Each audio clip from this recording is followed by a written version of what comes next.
Assalamualaikum warahmatullahi wabarakatuh. Waalaikumsalam warahmatullahi wabarakatuh. Alhamdulillah,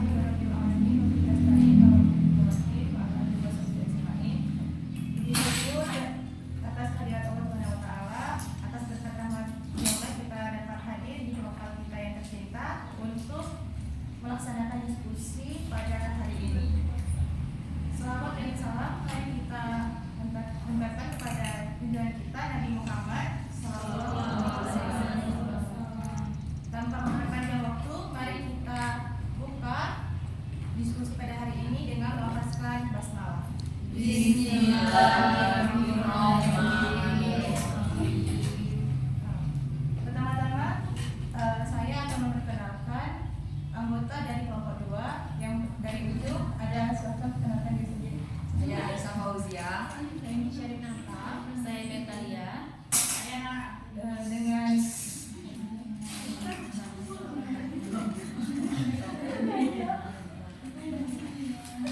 Dengan judul program tahunan dan program semester yang akan disampaikan oleh Aisyah Fauzia. Silakan.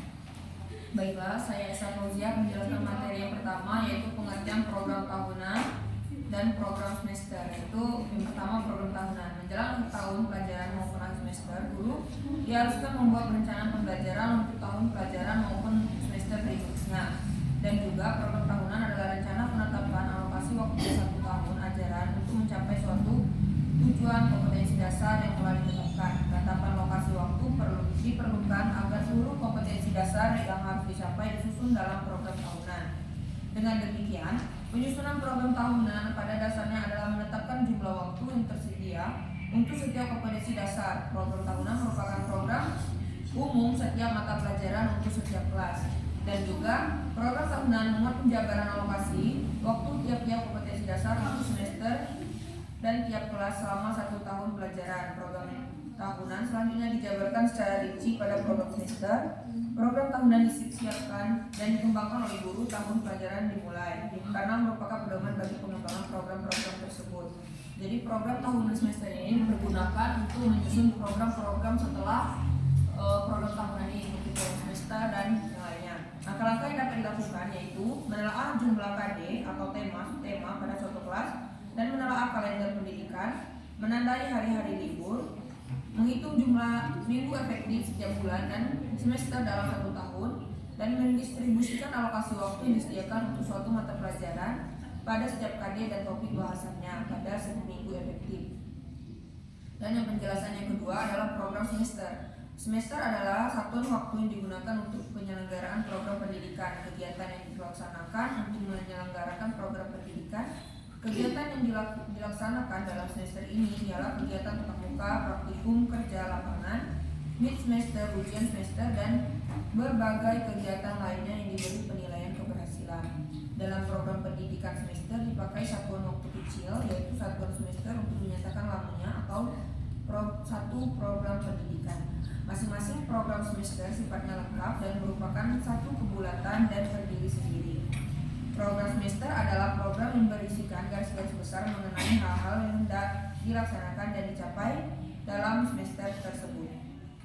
Langkah-langkah yang dapat dilakukan dalam mengembangkan program semester adalah sebagai berikut: memasukkan KD, topik, dan subtema bahasannya dan dalam format program semester. Yang kedua, menentukan jumlah pada setiap kolom minggu dan jumlah tatap muka per minggu untuk mata pelajaran.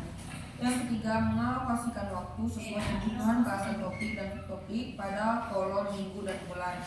Yang keempat, membuat catatan atau keterangan untuk bagian-bagian yang membutuhkan penjelasan. Itulah penjelasan dari saya kembalikan ke moderator. Terima kasih kepada Aisyah Fauzia. Kita lanjut kepada Betali Andisha. Silakan.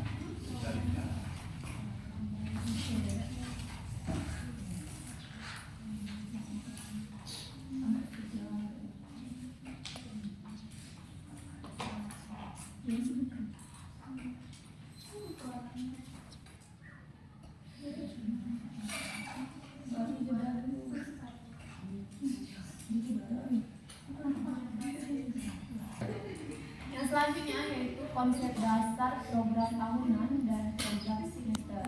Yang pertama, konsep dasar program tahunan, yang dimana konsep dasar ini yaitu disusun oleh guru untuk mengatur alokasi waktu selama 1 tahun ajaran, yang dimana digunakan sebagai pedoman dalam melaksanakan pembelajaran agar semua materi telah ditetapkan dalam kurikulum dapat diajarkan secara terencana dan merata. Penyusunan program ini mempertimbangkan juga minggu efektif dalam 1 tahun serta materi pembelajaran yang harus diselesaikan oleh siswa didik.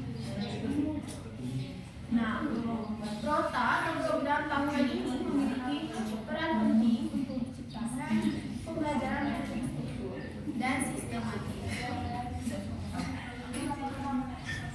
Selain sebagai pedoman alokasi waktu, Prota juga berfungsi sebagai acuan dalam program yang lebih rinci dan rencana pelaksanaan pembelajaran atau yang kedua yaitu konsep dasar program semester atau PROMES, yang dimana rencana pembelajaran ini disusun oleh guru untuk mengatur alokasi waktu dan pembagian materi selama 1 semester. Program ini merupakan penjabaran dari program tahunan yang lebih rinci sehingga membantu guru dalam merencanakan kegiatan pembelajaran dalam waktu 6 bulan. Dalam penyusunannya, PROMES ini memperhatikan jumlah minggu efektif, materi pokok dan tingkat kesulitan subjektif. Itu saja materi yang saya sampaikan. Saya kembalikan ke moderator. Terima kasih kepada saudari Aji. Selanjutnya materi terakhir akan disampaikan oleh saudari Victoria. Terima kasih moderator. Selanjutnya di program pendidikan tahunan dan program semester, pembelajaran mengacu pada efisiensi, efektivitas dan hak-hak peserta didik. Dalam kalender pembelajaran termasuk waktu libur dan lain-lainnya. Dengan demikian, dalam menyusun program tahunan perlu memperhatikan kalender akademik juga. Yang mana hari ini kita belajar efektif dalam 1 tahun pelajaran dilaksanakan dengan menggunakan sistem semester. Dalam 1 tahun pelajaran terdiri dari 2 kelompok penyelenggaraan pendidikan yang terdiri dari 34 sampai 38 minggu. Bisa teman-teman lihat di contoh makalahnya. Hal yang terdapat pada kalender akademik yaitu permulaan tahun pembelajaran, minggu efektif belajar, waktu pembelajaran efektif, langkah-langkah penetapan kalender akademik adalah permulaan tahun pembelajaran, hari libur sekolah, dan juga pemerintah pusat atau provinsi, dan selanjutnya kalender akademik untuk setiap tahun pendidikan. Dan untuk contoh program pembelajaran pada program semester, kawan-kawan bisa lihat di makalahnya. Itu terdapat contoh-contoh program tahunan semesternya. Mungkin sekian dari saya kembalikan ke moderator. Terima kasih kepada saudari Beta. Selanjutnya kita masuk ke sesi kedua, yaitu sesi tanya jawab. Baiklah, di sini selanjutnya kita lanjutkan ke sesi pertanyaan, di mana ada 1 sesi di mana terdapat 4 pertanyaan. Jadi untuk teman-teman yang ingin bertanya, saya persilahkan. Baik, dari diri saya terlebih dahulu, saudara Satya, persilahkan. Terima kasih pada moderator. Ayo.